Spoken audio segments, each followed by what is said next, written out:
नमस्कार, मैं हूं सुमित। एनडीटीवी में आपका बहुत बहुत स्वागत है। जैसा कि हम जानते हैं कि आज से सावन का महीना शुरू हो चुका है और आज सावन का पहला सोमवार है। इस मौके पर हम उस टीवी एक्टर को लेके आए हैं जिन्होंने भगवान शिव का किरदार निभाकर दर्शकों के दिल में अपनी खास जगह बनाई है। जी हाँ, मैं बात कर रहा हूँ तरुण खन्ना के बारे में। आज वो हमारे साथ में और अपने टीवी करियर को लेकर काफी कुछ खुलासा करने वाले हैं। तरुण, हमसे जुड़ने के लिए बहुत बहुत धन्यवाद आपका। धन्यवाद आपका मुझे यहाँ पर बुलाने के लिए। सबसे पहले तो मैं ये बोलना चाहूंगा कि आपने सीरियल्स में ज्यादातर भगवान शिव का किरदार निभाया है। चाहे मैं श्रीमद् रामायण की बात करूं, देवी आदि पराशक्ति में सीरियल की बात करूं, तो अभी भी आप कहीं भी सोशल प्लेस पर कहीं भी आप जाते हैं तो ऐसा होता है कि फैंस आपके पैर छू रहे हैं, चरण स्पर्श कर रहे हैं, नमस्कार कर रहे हैं, ऐसा कुछ होता है? इस बारे में क्या बोलेंगे आप? देखिए, पहली बात तो ये कि आपके सभी दर्शकों को सावन मास की बहुत बहुत शुभकामनाएं। और आप सब इसे अच्छे से ऑब्जर्व कीजिए। और जो हमारा सौभाग्य है कि भगवान शिव जैसे जो आदि पुरुष, जो कहेंगे कि देवों के देव महादेव, महादेव। उनके उनके उसी देश में हम लोग, मतलब हम कितने भाग्यशाली हैं कि इसी देश में, इसी धरती पर वो किसी समय रहे थे। जी। हैं, दिखते नहीं है तो अभी भी। तो हम सब लोगों को उनको उनके बताए हुए आदर्शों पर चलना चाहिए। आप जो कह रहे हैं कि लोग आते हैं और हमारे भी पांव छूते हैं, और मुझे बड़ी शर्म आती है। मैं बहुत ही तुच्छ प्राणी हूँ, और मेरे जैसे आदमी के पांव छूना गलत बात होगी। लेकिन वो मुझ में महादेव की छवि देखते हैं, क्योंकि मैं ये रोल जो है टीवी के पर्दे पर निभाता हूँ। तो वो मैं उसे पूरी सज्जनता के साथ और पूरी विनम्रता के साथ उसे एक्सेप्ट कर लेता हूँ। और मैं सोचता हूँ कि मेरे माध्यम से ही सही, क्योंकि कण कण में भगवान वाली बात है। हम जो मंदिर जाते हैं, जो मूर्ति होती है, वो भी तो है तो पत्थर की ही। तो लोग जब उस मूर्ति को छू के सोचते हैं कि हमने भगवान को छू लिया, तो किसी की भी चीज को छू लो, ये आपके मन के ऊपर है। मैं आप लोगों को बताना चाहता हूँ कि मैं एक प्ले करता हूँ थिएटर पे, जिसका नाम है हमारे राम, जी। जिसने भारत में कई नए कीर्तिमान स्थापित किए हैं। हम लोगों ने 25 जनवरी से स्टार्ट किया था, और कल रात को ही मैं जयपुर से वापस लौटा हूँ। और इसके 63 मंचन अभी तक हो चुके हैं। हम्म। तो सिर्फ 6 महीने लगभग में हम लोगों ने 63 मंचन कर दिए हैं। और one of the most expensive tickets India में अगर किसी प्ले की है तो इसकी है। तो कमर्शियल प्ले में इतना बड़ा सक्सेस किसी ने देखा नहीं, तो उसका भी श्रेय मैं महादेव को ही दूंगा। आपके पीछे महादेव की तस्वीर मुझे नजर आ रही है। ये तो ये पंचभूत महादेव इन्हें बोलते हैं। तो ये आप कहाँ से लेकर आए? जी, मेरे एक बड़े ही परम प्रिय मित्र हैं, जिनका नाम है श्रीमान शिव सागर चोपड़ा। रामानंद सागर जी के ये पौत्र हैं, उनके पोते हैं ये। तो उनकी बहन है जो बहुत अच्छी पेंटिंग करती है, गंगा। ये उन्होंने बना कर दी है। जी। दिखने में काफी शिव जी की तस्वीर सुंदर लग रही है और हमको अपनी तरफ ये अट्रैक्ट कर रही है तस्वीर। आपने ज्यादातर सीरियल्स में भगवान शिव का किरदार निभाया है, तो ऐसी कोई एक चीज तो होगी जिसको आप अपने निजी जीवन में फॉलो करते हैं। जी, सबसे पहली चीज जब मैंने भगवान शिव का रोल मुझे मिला था टेलीविजन पर, उस शो का नाम था कर्म फल दाता चैनल। जी। उससे पहले जब मैंने पहली बार किया था वो रोल, तो वो यही शिव सागर थे जिन्होंने मुझे चांस दिया था।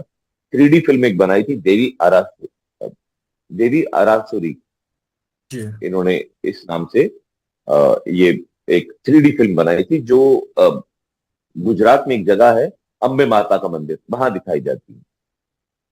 देवी आरासुरी माँ अम्बे, ये नाम है। तो जब मैंने ये रोल को अप्रोच करने की कोशिश की, तो मेरा ये था कि मैं किसी को कॉपी तो करना नहीं चाहता था। मेरा अपना एक अलग स्टाइल रहा है सारी जिंदगी एक्टिंग करने का। तो मैं किसी को कॉपी नहीं कर सकता था इसमें। तो भगवान को हम किस तरीके से परिभाषित करें, तो सबसे पहली चीज जो मुझे समझ में आई कि भगवान एक जेंटलमैन, एक भद्र पुरुष, तो सबसे पहली रिक्वायरमेंट होती है। तो जीवन में कई बार ऐसा होता है कि हम थोड़ा सा गुस्सा खा जाते हैं, हम्म। थोड़ा सा व्यथित हो जाते हैं, थोड़ा सा हम्म। अपना कूल, जिसे कहते हैं ना, अपना संयम खो बैठते हैं। हम्म। हम्म। तो वो संयम को पकड़ के रखना, और वो अपनी मर्यादा में रहना, और तो वो एक जेंटलमैनलीनेस मेरे नेचर के अंदर बहुत ज्यादा आ गई जब से मैंने ये रोल करना शुरू किया। तो इसको मैं बहुत बड़ी देन मानता हूं कि once you start behaving like a gentleman, एक बार आप एक सच्चे भद्र पुरुष की तरह बिहेव करना शुरू करेंगे, तो बाकी सब चीजें आपकी अपने आप ठीक होती चली जाएंगी। फिर आप लोगों के साथ में अभद्र व्यवहार नहीं करेंगे, आप किसी को बुरे शब्द नहीं कहेंगे, आपके बहुत सारे जो समस्याएं हैं वहीं से ही सुलझ जाएंगी। वाणी बहुत जरूरी चीज होती है जिसे हम ध्यान नहीं देते हैं। सबसे आपका ज्यादा कहने जरूरी का आपकी वाणी तरीका, होती है, आपकी जिस पर टोन। कंट्रोल बहुत जी, जरूरी है।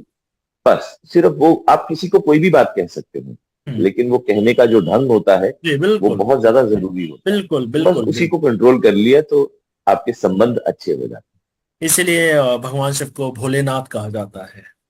हैं। तो सावन का महीना आपके लिए कितना स्पेशल होता है? आप कैसे मनाते हैं ये पूरा एक महीना? जी, आज तो सावन का पहला सोमवार भी है और हाँ। सावन मास भी प्रारंभ हो रहा है। हाँ। तो मेरे ख्याल 22 जुलाई से 19 अगस्त तक सावन का मास है ये। तो मैं जो चारों सोमवार होते हैं उस पे व्रत रखता हूँ, ये मेरा पहला होता है। आज चूंकि मैं अभी तक मंदिर नहीं जा पाया क्योंकि आज मैं सुबह ही जयपुर से वापस लौटा हूँ, 3 दिन से सोया नहीं हूँ रात को। जी। लगातार आप ये समझिए 72 घंटे जाग रहा हूँ हम्म। और स्टेज पे हर रोज 2 परफॉर्मेंस भी हो रही थी। तो हम्म। काफी ज्यादा थके हुए, तो आज अभी बस अभी सो के उठा हूँ थोड़ी देर पहले, अभी सीधा सबसे पहले मंदिर जाऊंगा। जी। और वैसे भी मैं ऐसा नहीं कि नॉनवेज बिल्कुल नहीं खाता हूँ, लेकिन इस समय नहीं खाता हूँ बिल्कुल भी। और कोई भी ऐसी चीज से परहेज करता हूँ जो कि इस समय में नहीं करनी चाहिए। डूज एंड डोंट्स बहुत सारे होते हैं। हम्म। तो यही है कि जितना भी आप पाक साफ जीवन जी सके इस समय में, उतना जीना चाहिए। खाने में क्या बनता है फास्ट का टाइम? जी, मैं फल खाता हूँ सिर्फ, मैं और कुछ नहीं खाता। उसके अलावा मैं काफी दूध लोग दही कुछ नहीं साबूदाने की लेता। खिचड़ी, साबूदाने के बड़े, ये सब जी भी। जी, ऐसे प्रावधान है कि उस समय साबूदाने का और कुट्टू का आटा कई लोग कहते हैं, और महत्व है। साबूदाने का। हम्म। जी, ये चीजें खाई जा सकती हैं। प्याज और लहसुन को कई लोग बोलते हैं नहीं खाना चाहिए इस समय में, ऐसी धारणाएं हैं। मैं ना हाँ कहता हूँ ना ना कहता हूँ, जिसके जैसा हो इच्छा वो वैसा करे। मेन चीज देखिए, ये सब तो बाहरी वो है, हम्म। जैसे आडंबर तो नहीं कहूंगा, ये सब बाहरी तरीके हैं इस व्रत को मनाने के या मानने के। हम्म। मेन चीज है आपके मन के अंदर। आपके जी। मन के अंदर अगर आध्यात्म बस जाता है, अगर आपके मन के अंदर भगवान शिव के जो आदर्श हैं आप उन्हें सही से फॉलो कर लेते हैं, तो हम्म। बाकी सब चीजें अपने आप ठीक हो जाती हम्म। आप कभी महाकालेश्वर आए? मध्य प्रदेश में ओमकालेश्वर काफी सेलिब्रिटीज हैं। आते हैं। जी अभी बीते दिनों जी, जया प्रदा मैं जी आई थी। जी मैं बहुत फॉर्चुनेट रहा हूँ कि मैं बहुत जल्दी जल्दी अलग अलग ज्योतिर्लिंगों पर जाकर दर्शन कर रहा हूँ। मैं काशी विश्वनाथ भी गया हूँ, महाकालेश्वर भी गया हूँ, और उज्जैन के जो उज्जैन में कौन सा भैरव, महाकालेश्वर। अ, महाकालेश्वर भी गया हूँ और भैरव के मंदिर भी गया। मैं तो, जी। ये मैंने बड़ा सौभाग्य है कि जल्दी जल्दी कुछ समय में ही मैंने ये सब तीर्थ स्थलों पर यात्रा की। पर ये सावन का जो महीना होता है, उस समय आप शूटिंग के लिए कैसे समय निकालते हैं? पूजा के लिए, शूटिंग के लिए? देखिए, शूटिंग मेरा काम है। मैं शूटिंग को बिल्कुल भी इसमें बाधा नहीं समझता हूँ। जो मेरा काम है वो वैसे ही करूंगा। और जो मेरी पूजा है वो सुबह हो जाती है। बस भगवान जी तो कहते नहीं कि सारा दिन पूजा करते रहो। हम्म। भगवान ने तो हमारे को जो ब्लूप्रिंट दिया है जीवन जीने का, वो सबसे ज्यादा अच्छा यही है। उन्होंने दिखाया है कि सबसे पहले इस दुनिया में अगर किसी ने ये संदेश दिया कि आप एक गृहस्थ होकर भी डिटैच्ड हो सकते हैं, एक योगी हो सकते हैं, तो वो महादेवी तो है। उन्होंने पार्वती माता से शादी की, उनके बच्चे हुए, आगे बच्चों के बच्चे हुए, हम्म। पूरा परिवार बसा उनका। लेकिन हम्म। उसके बाद भी हम महादेव को एक आदि योगी के हिसाब से ही जानते हैं ना, उसी रूप में ही पहचानते हैं। तो उन्होंने तो दुनिया को ये सबसे पहले सिखाया कि आप गृहस्थ में रहकर भी डिटैचमेंट कैसे दिखा सकते हैं। तो मेरा मेरा जो काम होता है मैं वो करता हूँ। और हाँ, फल खाता रहता हूँ, जूस पीता रहता हूँ, सात्विक जीवन जी। आप अपने टीवी करियर में किस तरीके के कैरेक्टर करना चाहते हैं? क्या आपको वही शिव जी के, या तो आपने रावण का किरदार भी निभाया है, तो आपको इन्हीं टाइप के कैरेक्टर्स ऑफर हो रहे हैं कि आप करना ही नहीं चाहते? आपके पास दूसरे कैरेक्टर्स आते हैं, हम मना कर देते हैं, रिफ्यूज कर देते हैं? टेलीविजन में ऑनेस्टली बहुत अच्छे कैरेक्टर्स ना लिखे नहीं जाते हैं। ऑनेस्टली मैं आपको बताऊं, आप देख लीजिए टीवी में जो बहुत बड़े किरदार भी हैं, मैं अगर चॉइस हो तो इनमें से कोई भी नहीं करूंगा। अब क्या घर चलाना है, मैं मुंबई शहर में रहता हूँ, भारत का क्या दुनिया का सबसे महंगा शहर है, एक शहरों में से एक है। हम्म। तो घर चलाने के लिए, अब घर खरीदने के लिए, जब घर खरीदा है तो भाई इसे मेंटेन भी करना है, तो ये सब करने के लिए तो काम करना पड़ता है। पर जी। टीवी बिल्कुल भी प्रेरित नहीं करता साहब, आई एम सॉरी। टीवी के जो राइटर्स हैं, मैं उन्हें ये इस आपके माध्यम से, एनडीटीवी के माध्यम से ये कहना चाहता हूँ कि it's time to pull up your socks. आप लोग अच्छा काम नहीं कर रहे हैं, आप लोगों को अच्छा काम करने की जरूरत है। टेलीविजन के जो व्यूअर्स हैं उनके ऊपर बात डालना गलत होगा। आप ये बोल देते हैं कि टीवी के दर्शक ऐसे हैं, इस वजह से हम लोग ऐसा लिखते हैं, ये गलत है। आप अच्छा लिखिए, वो अच्छा देखेंगे। आज ओटीटी पर जो हमारा वेब का कंटेंट है वो काफी ठीक ठाक बन रहा है, वहां पर मैं कुछ काम कर रहा हूँ। और वहां पर लेकिन क्या होता है, सब फेवरेटिज्म एक चीज है, और हम क्योंकि टीवी के चर्चित चेहरे हैं, तो टेलीविजन के चेहरों को बहुत जल्दी से वहां पर एक्सेप्टेंस नहीं मिलती है।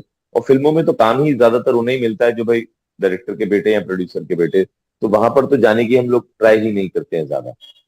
लेकिन मैं ये बात कहूंगा कि अगर मुझे बार बार महादेव का रोल ऑफर होता है या मैं ये करता हूं, तो ये मेरे लिए बड़े गर्व की बात है, क्योंकि भगवान का रोल कर रहा हूँ साहब, हम्म। कोई ऐसे मामूली किरदार नहीं कर रहा हूँ।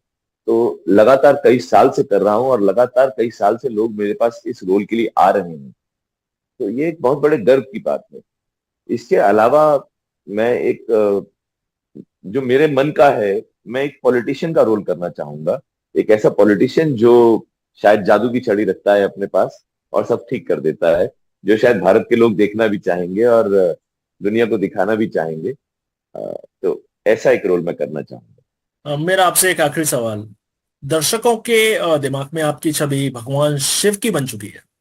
तो जब कोई नया सीरियल आता है उसमें सपोज भगवान शिव का किरदार के लिए कास्टिंग करनी है, तो उसके लिए आपको डायरेक्ट अप्रोच किया जाता है या आपको भी उसका एक कास्टिंग प्रोसेस है कि आपको ऑडिशन देना है, आपको पिक्चर सेंड करना है, तो या आपके साथ अभी भी वही होता है?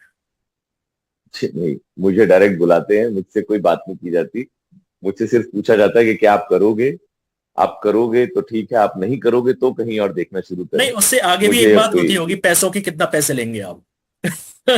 ऐसा देखिए, हर एक देखिए आप भी काम करते हैं, अलग अलग चैनल्स अलग अलग पोस्ट के लिए अलग अलग पैसा देते हैं। तो हर एक का सबसे पहली लाइन तो यही होती है, सर हमारे ना बजट बहुत कम है। अच्छा। हर आदमी सबसे पहली बात यही स्टार्ट करता है। लेकिन सबको यहाँ पर सर इंडस्ट्री में कुछ छुपा नहीं होता, सबको पता होता है कि कौन कितने पैसे ले रहा है। सब कास्टिंग वाले आपस में कनेक्टेड होते हैं, वो हम्म। एक दूसरे से पूछ लेते हैं प्रोडक्शन हाउसेज में या चैनल्स में फोन करके कि फला आदमी कितने पैसे ले रहा है। तो वो उस हिसाब से आपको अप्रोच करते हैं और आपका पैसा दे देते हैं। और फिर मैंने इस इंडस्ट्री में काफी साल दिए हैं, तो मैं जो पैसा मांगता हूँ I think I deserve that. In fact उससे कहीं ज्यादा मिलना चाहिए, क्योंकि एक्टर अपनी लाइफ में बहुत बड़ा रिस्क लेता है। हम्म। बहुत थोड़े टाइम का काम होता है हमारा, और उसमें हम लोग जो पैसा कमा रहे हैं, चैनल हमसे कहीं ज्यादा कमा रहे हैं, प्रोड्यूसर हमसे कहीं ज्यादा कमा रहा है, और रॉयल्टी भी नहीं है भारत में, तो ये प्रचलन भी नहीं है। तो एक्टर को मेरे हिसाब से जो मिल रहा है उसमें एक जीरो तो ऐड होना चाहिए। जी। तरुण, हमसे जुड़ने के लिए बहुत बहुत धन्यवाद, तमाम जानकारी के लिए बहुत बहुत धन्यवाद। Thank you so much, thank you so much. ये थे हमारे साथ टीवी एक्टर तरुण खन्ना, जिन्होंने सावन के महीने को लेकर, इसके अलावा उन्होंने अपने टीवी करियर को लेकर हमसे खुलकर बात की। आज के लिए बस इतना ही। नमस्कार।